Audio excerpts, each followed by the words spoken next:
Elton's retirement journey. Welcome back. Hey, everybody. I hope we're starting to get some comeback on that reduction. The bear has clawed down. The first week in August, we're off about 10%. I know I'm feeling it. I got my Fidelity account had gotten to its all-time high of 106,000. Well, today it's at 97,000. So that's 9 grand gone. I haven't even looked at my 401k, but the other accounts are off, but not too much. Technology seems to be holding up pretty good. Um, but one of the reasons I wanted to have this editorial is just to talk about the investment strategy, in particular, what I'm doing. Of course, I am not a financial advisor, nor am I a counselor or accountant. I'm a nobody investor who is a do it yourself.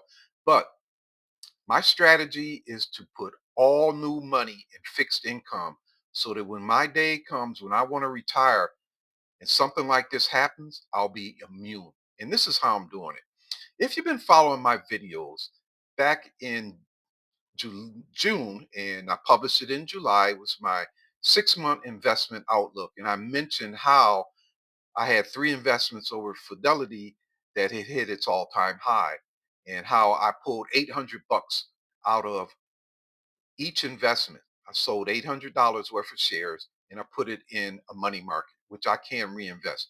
Well, that value is still there. The investments that were at their all time high are no longer at their all time high. They're down. Matter of fact, as I mentioned, that whole account is off by about 10%, 8 to 10. But the money that I pulled out and put in fixed income, it's right there and it's growing small, but it's still there. And that's the number one thing that someone like myself, who is 62, needs to have if I'm going to be able to retire on time throughout any downturns in the market.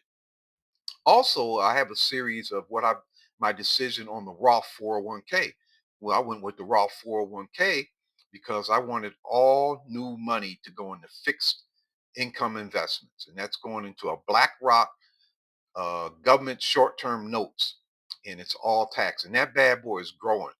You get three pay periods go by, you got a grand. So every three pay periods, it's going up by about $1,000. I'm forecasting I'll have a few $1,000s in it by the end of the year, and after a whole year investing, I'll be up to about 13,000, headed straight up to. I'm forecasting now at 38,000. I've revised my forecast, but I will be making contributions to that. And I'm doing that so that anything happens, I have money to take out. As well as I'm still pumping cash in over at VO Bank. I send them a few $100 the middle of the month when I get paid. And that is to build up the money that I need to pay off this mortgage. And I also recalculated everything. I'm now looking at paying this off at 65, as well as the feasibility of me not having to work after 65. And that's why I want to mention something about the market and how it can change your outlook and your objectives. For example, the $9,000 combined with the losses from all other investments, including the 401k, which I have not looked at. Once it hits $20,000, that's a real problem for me because that is the cost to cover all my expenses, all the way down to a haircut, as well as what I'm going to use for my Medicare. Now, I like to travel, so I'm going with the full Medicare, the full Delta Dental, AARP, and eye care. I want it all. When I go into my retirement, I go into these doctors' offices. I want to go in just like I have the great group plan with my employer now. So I'm going to pay for it.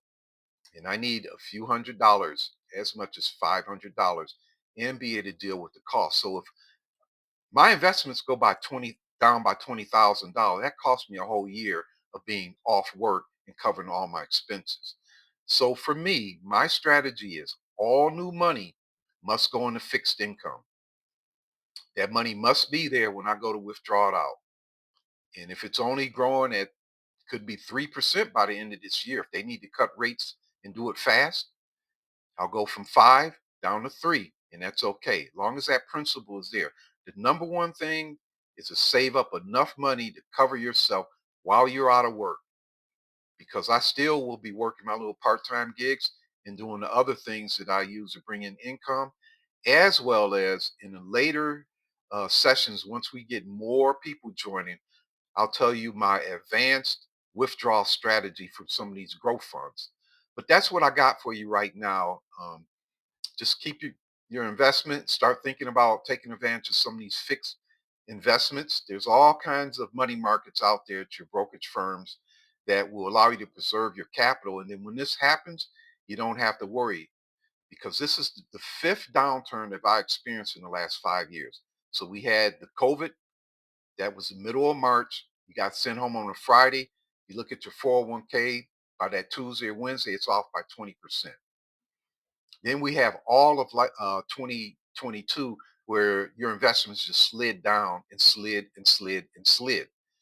And I kept buying and I got some real good deals when they're low, but I didn't like it. And I switched to all fixed income the following year and it's been building up.